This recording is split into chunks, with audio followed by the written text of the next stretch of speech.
मित्रांनो, सप्रेम नमस्कार. आपण पाहतात सन्मान न्यूज 14. नाशिक महानगरपालिका शिक्षण मंडळाच्या सातपूर कॉलनीतील शाळा क्रमांक 27, शाळा क्रमांक 28 आणि माध्यमिक विद्यालय येथे भारताचा 79वा स्वातंत्र्य दिन उत्साहात संपन्न झाला.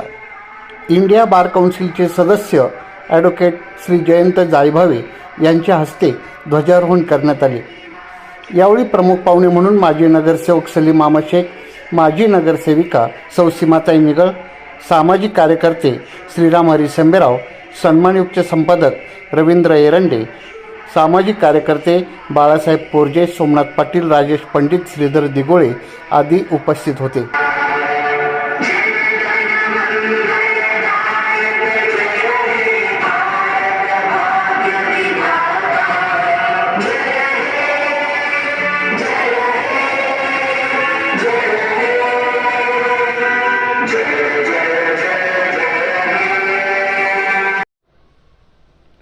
उपस्थितांचे स्वागत मुख्याध्यापक नितीन चौधरी, मुख्याध्यापक योगेश पाटील आणि मुख्याध्यापक रेगजी वसावे यांनी केले.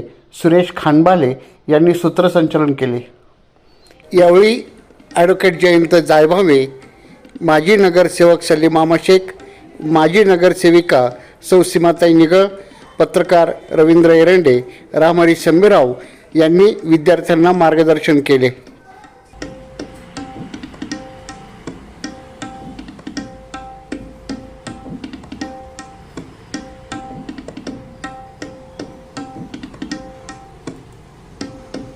यावेळी विद्यार्थ्यांनी विविध संगीतावर आधारित देशभक्तीपर कवायती सादर केल्या.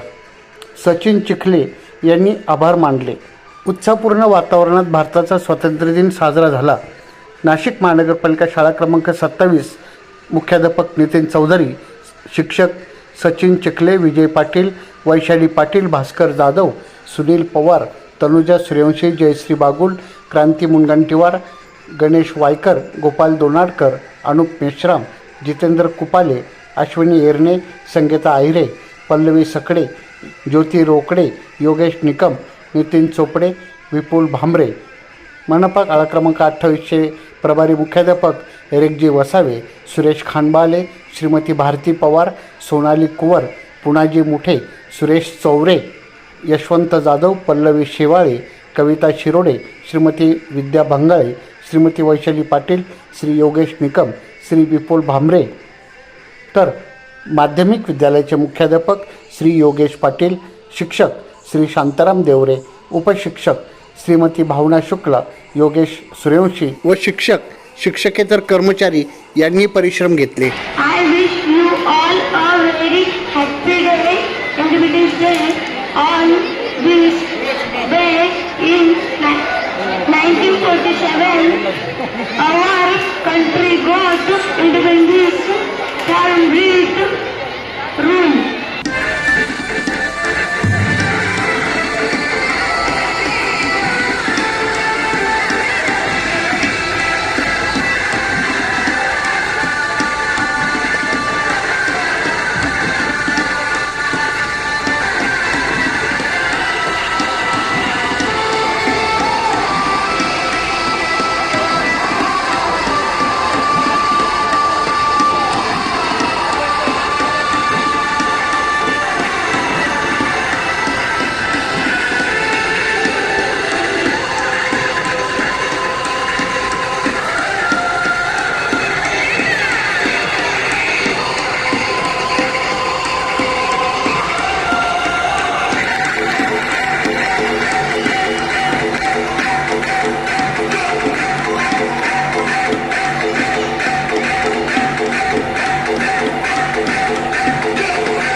न्यूज 14 साठी कार्यकारी संपादक राकेश पवार, विशेष प्रतिनिधी आकाश बकरे यांच्यासह मी रवींद्र एरंडे, सन्मान न्यूज 14, सातपूर, नाशिक.